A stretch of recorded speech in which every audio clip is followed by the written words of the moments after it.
Welcome to Discourse. I am Sushil Pandey. Nepal witnesses a huge quantitative change in the media sector since 1990s. However, it is presumed that it has not been changed in its quality as expected. Today, I am going to talk about the pros and cons of Nepali media. My guest is Dr. Dharma Adhikari, who has been active in media research for a long time in Nepal. Dr. Adhikari did his PhD from a US university on media studies and doing research in the media sectors from a long time. Welcome to the show, Dr. Adhikari. Thank you for inviting me, Sushil. I'm very pleased to be here. You have been active in media research for a long time in Nepal. What do you think? What is the real situation of Nepali media? Well, it's a very tough question because Nepali media is very complex. It has grown so much over the years, in the last 10-15 years, especially after the democratic changes of the 1990s. So it has expanded. Quantitatively, it is diverse, huge, very complex. But qualitatively, we can say very little about it at this moment. As you have said, since 1990s, Nepali media have been changed quantitatively. Yeah. So far as quality is concerned, what is about the quality of Nepali media now? Yeah, we have to look at it at different levels. Even the institutionalization of media is quite an improvement as compared to what we used to have before, right? So the institutionalization is one achievement. The quality certainly has improved. It was small outlets owned by families, small families, and so forth. But now at least we have organizations, institutionalized corporate houses, media corporate houses today. Take for example this television station I'm talking to you right now. It is organized, it has some shape, form. There are people, I heard about 70, 80 people working here. So that is one institutionalization part. Structural. It means change. Privatization does necessarily help to improve Nepali media since 1990s. Yeah. What is the other aspects of Nepali media that has gained improvement since 1990s? Yeah, institutional development is certainly one. The other is the diversity of content. We don't know the quality. Of course, there are always. It only needs careful looking into this matter, because if you analyze the media, you can actually see there are some real good positive examples, positive outcomes, like a particular article in a newspaper, perhaps particular publication, especially in terms of content. We can see that. For example, if I'm reading a Kathmandu Post, I may say, they have the same news every day. All the newspapers have already covered this story. So, what is the difference? But you have to be patient. Perhaps you should look at their supplementary issue. Once in a while, you come across real good stories. And that happens across the media. But I think the more encouraging thing is happening at the local level also, particularly because of the radio and the online, explosion of online news portals.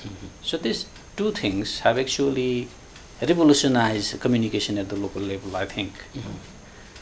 For example, whenever I visit, rural areas in the districts, I see journalists, online journalists. It was not like that a few years back. And I have a news portal. Even in VDCs, recently I was in Janakpur there, I met a gentleman, and he runs a news portal. In local level? Yeah, at the local level. So, obviously I monitor media stories because my interest is in media, how our media is doing. So I occasionally see real good feature articles about what is happening at the local level. Otherwise, I wouldn't be able to find anything about what's going on. As you have said that it is presumed that Nepali media has only covered surface story. It has been running superficially, and it can't go to the deep, to the root cause of any problem and bring it out for the surface to seek to resolve the problem. Yeah. No, again, we have to look at this case by case basis, because sometimes we have real good stories, like investigative stories. Some, energetic journalist decides often on his own or her, to go out and do stories, sometimes from Kalikot, perhaps, I remember a few years ago when there was this epidemic, diarrhea epidemic, there was some real good stories from the field, but there were a couple of these stories. And there are always some stories from Mustang area, from the Tarai area, but these are few stories. Such kind of stories are very few, and occasionally one. Occasionally. And we all know the reason behind, some of the reasons behind why individual journalists cannot do these stories on their own. Then let me on a regular basis. Yeah. Dr. Adhikari, what should Nepali media do to go to the very deep of the story and find out new subject matter for the readers?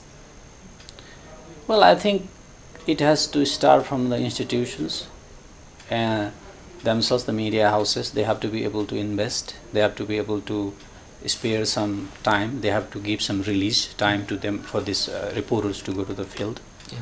And it also, we also need money, resources to do that.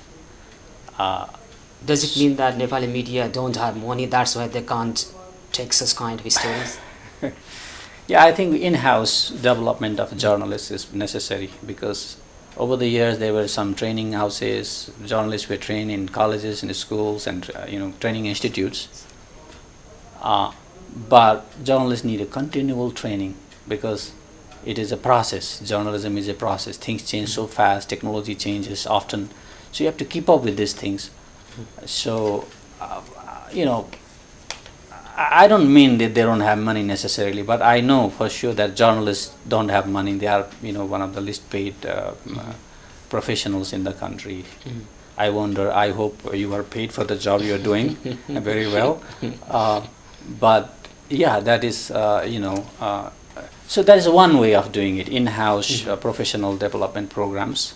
But at the same time, actively seeking opportunities for journalists to get trained. Does it mean that Nepali media is not professional yet? I think Nepali media is professional in some senses, but not in all the categories, all the... in what sense? All the indicators of professionalism. In what sense Nepali First we media? have to define what is professionalism. One of the definitions I liked from actually one of my professors, has some indicators. Like journalists, they have to be full-time professionals, to be full-time workers, to be professionals. Only in journalism? Yes, only in journalism. They don't... Does it mean that if you teach in the college also and if you do the journalism, that does not mean that? No, I mean, there is some gray areas, obviously, because, as a journalist, you want to share your ideas, you want to go and teach, but not a full-time teacher, obviously. The full-time job should be journalism. You should have full autonomy, which is independent, completely independent, okay, politically, institutionally.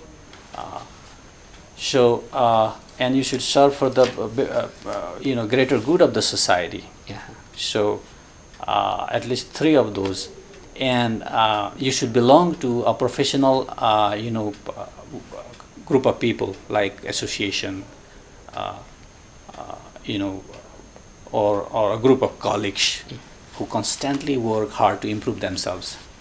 And they should throughout work on self-improvement always. Just because you are a journalist today doesn't mean that you're a journalist forever, Journalists have to update their own knowledge and skills according to the needs of the marketplace. Yes.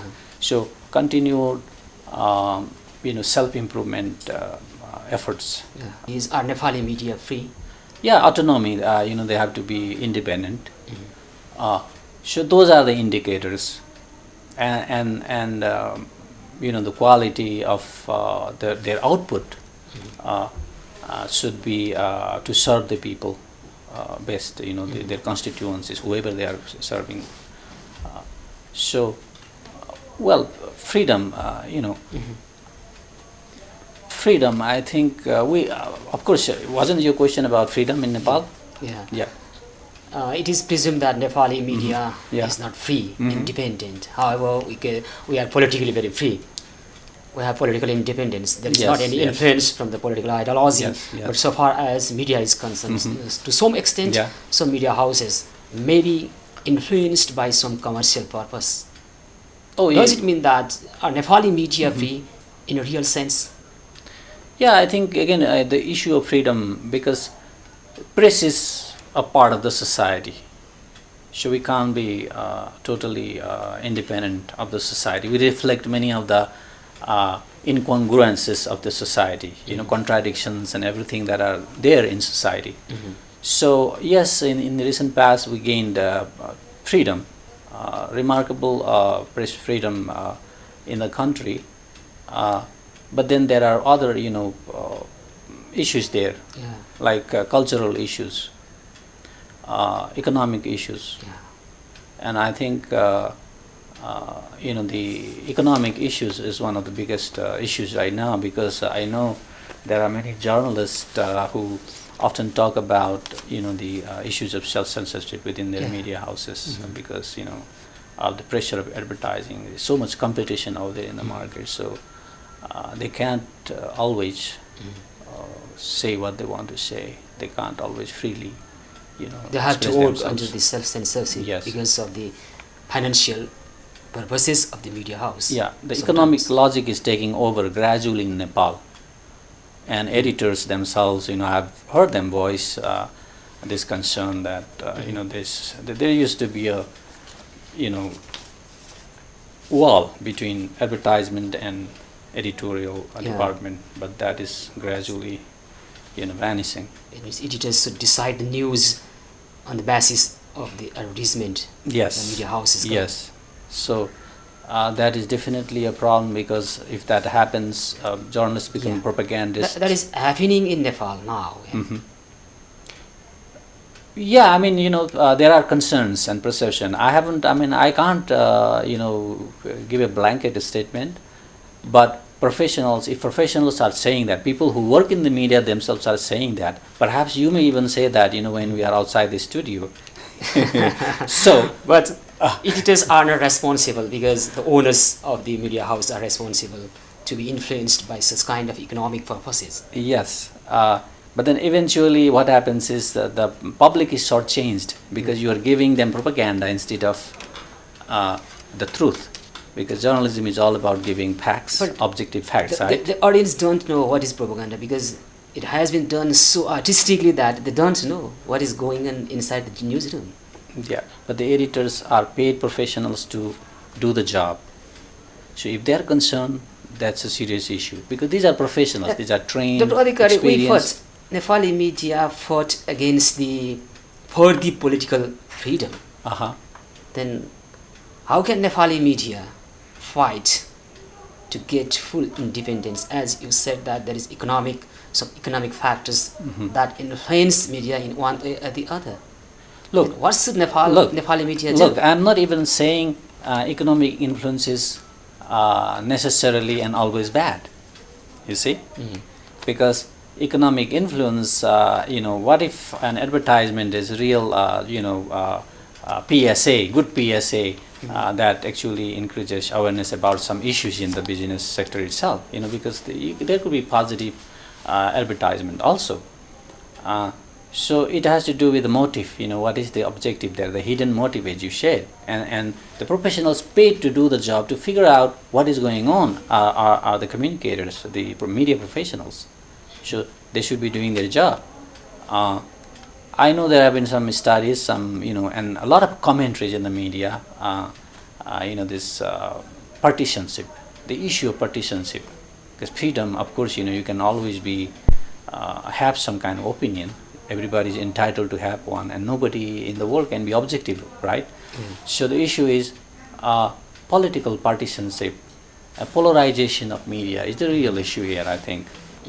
In present context. Yes.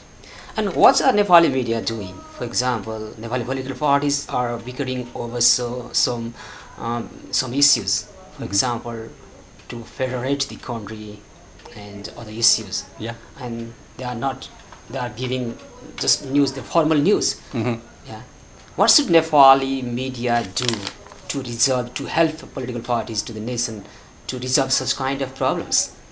I think the news agenda is hijacked by political parties and political pundits, because even the news hole is, if you look at the television news hole, how much of actual news is there, the quality hard news? There is very little of it. In the newspaper, how much do you really get the news stories? The front page and inside few pages. That is a real space for political news. The rest is all advertisements and puffy, fluffy stuff. So everything is, there is very little space. So this space is used to report he said, she said stories all the time. He said, she said, you have to report the speeches. And there is a little interpretation, and even in the interpreted pages, if you look at the opinion pages or opinion shows, are dramatics, because for the television, you have to have big display of visuals, and then you have to have some kind of confrontations, because it has to be dramatic for the audience. That is the again economic logic.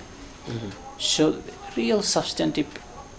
There is lack of a real substantive debate and focused on the agenda of the country and agenda of the media.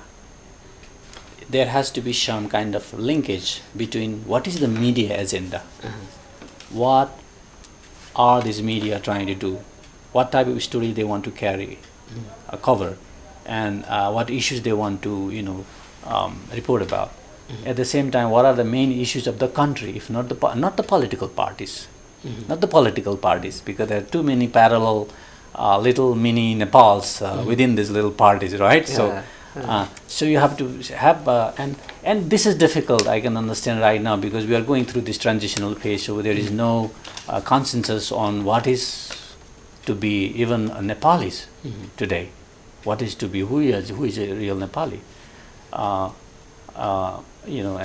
So obviously it's going to be difficult to do it. But I think certainly we are in the process, because so many questions have been asked. Now we are living in the post-WikiLeaks era, for example. We are also living the age of Julian Assange. Is and WikiLeaks that has influenced media worldwide very substantially. And Nepali media, as you said, it tries to give some opinion, views and concept to the audience to believe whatever it says.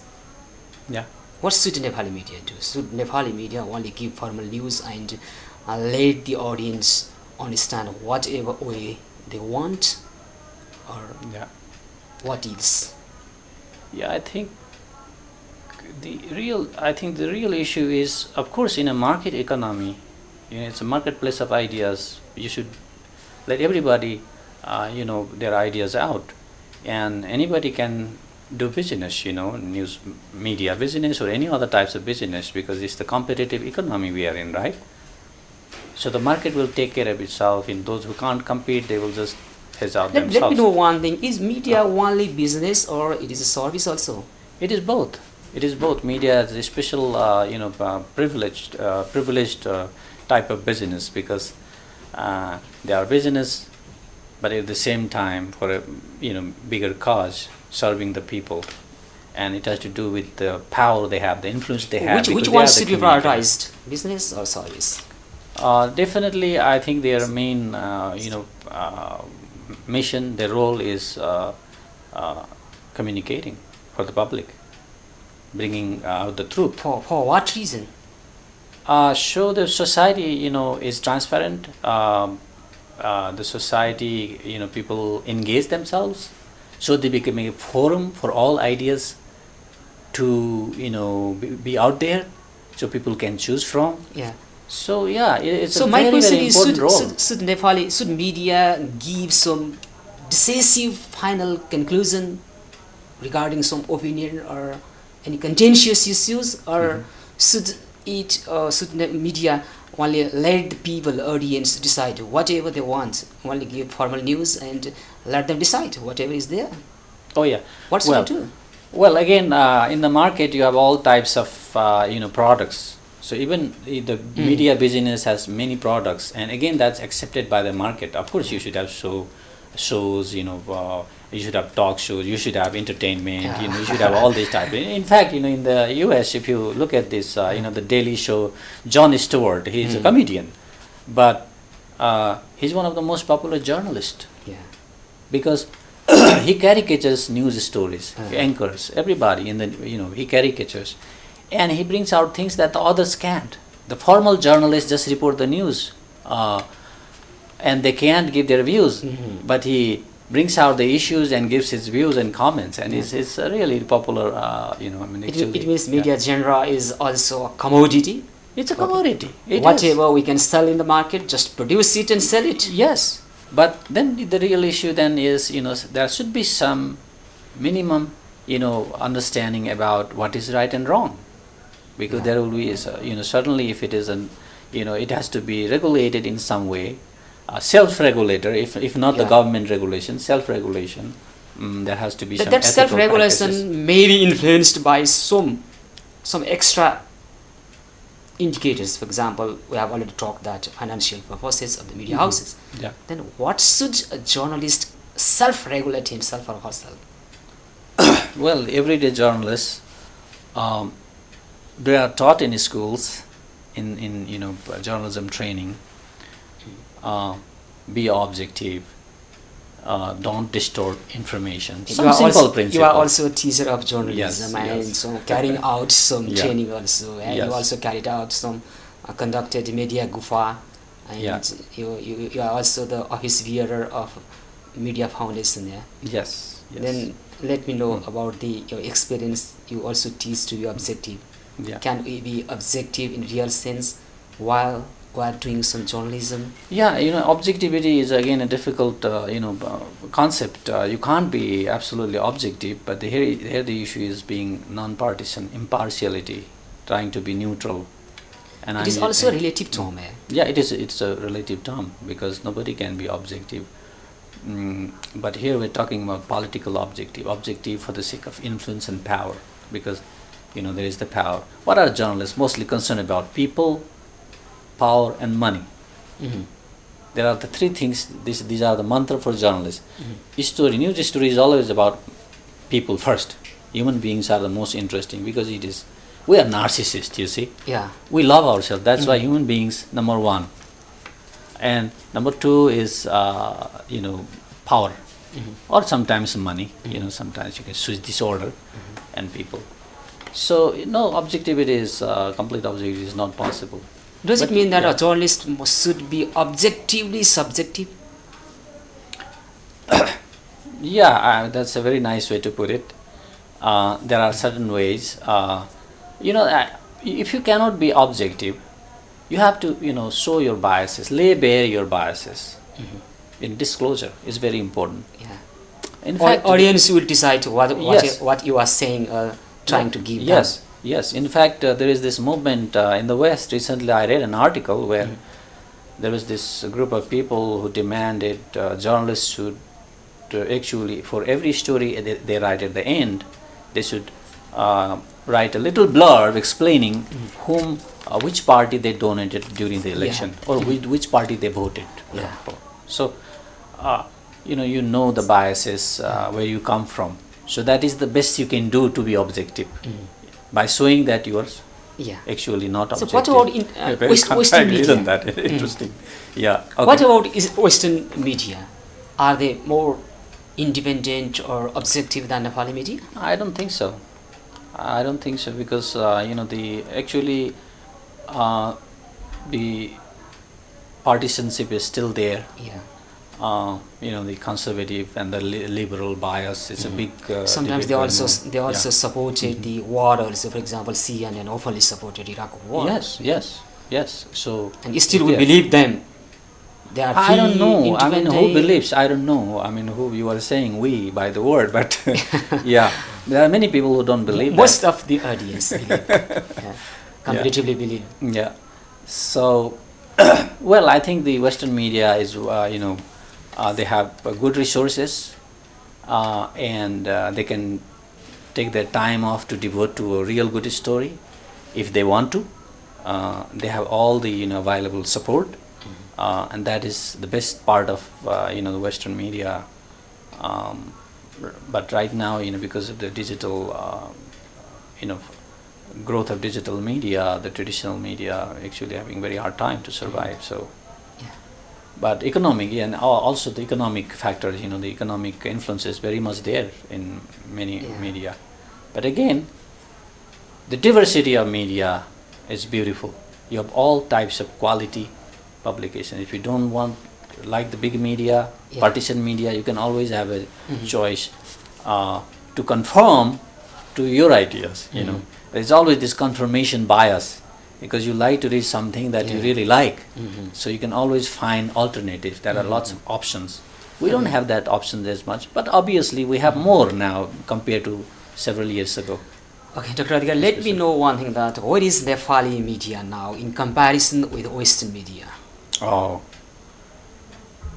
it's in what sense? Quantitative?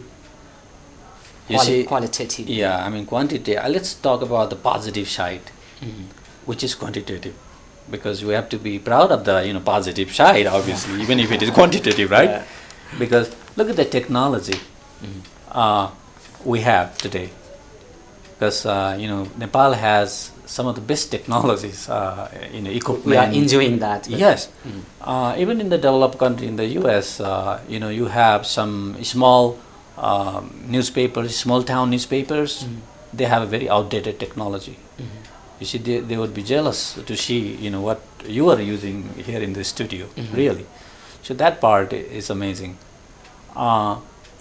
And the journalists, I think, are multi-skilled in Nepal. They can not only write about one topic, but they also can write about so many different areas, so many different bits.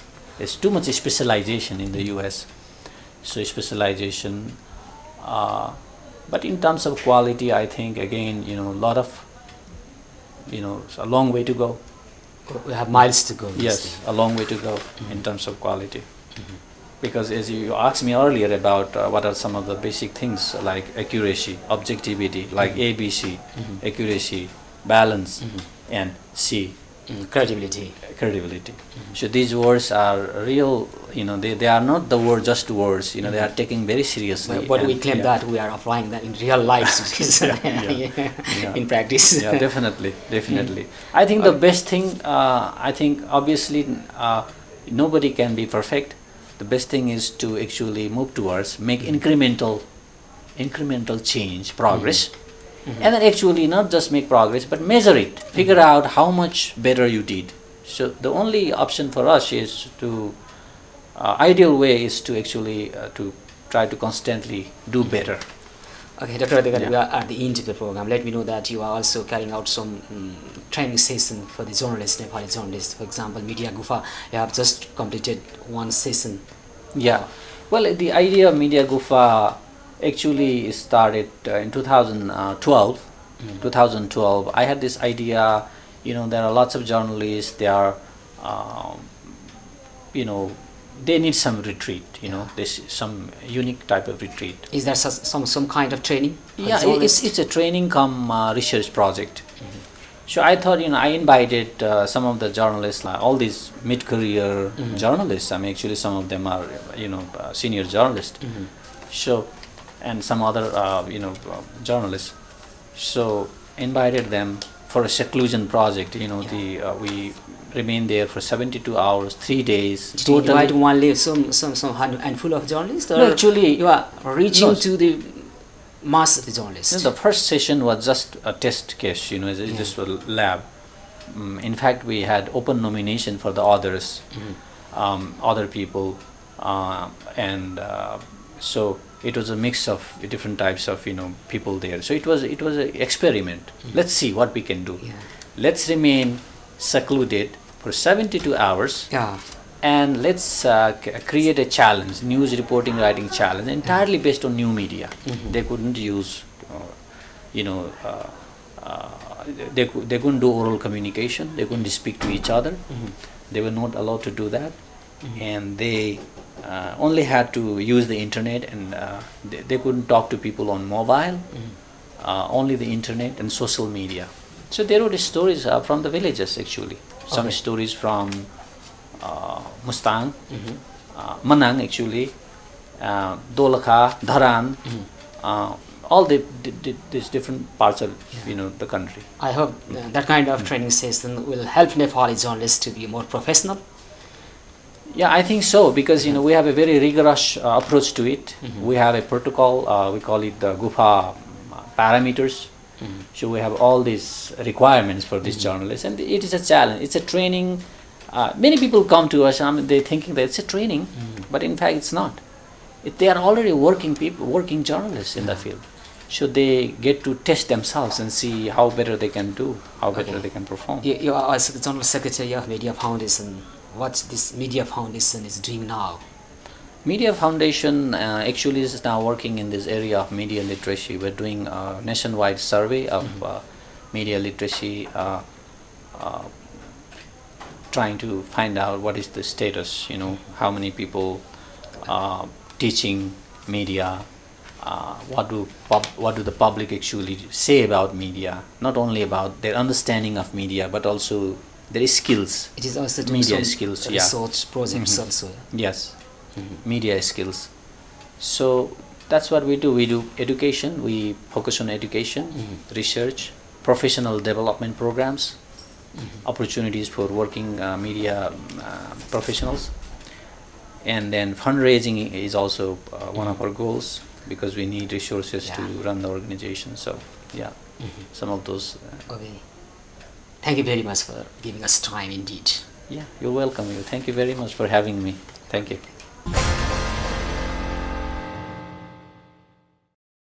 Today I have talked with Dr. Dharma Adhikari about the nooks and corners of Nepali media. Thanks for watching. Stay with us. Goodbye and namaste.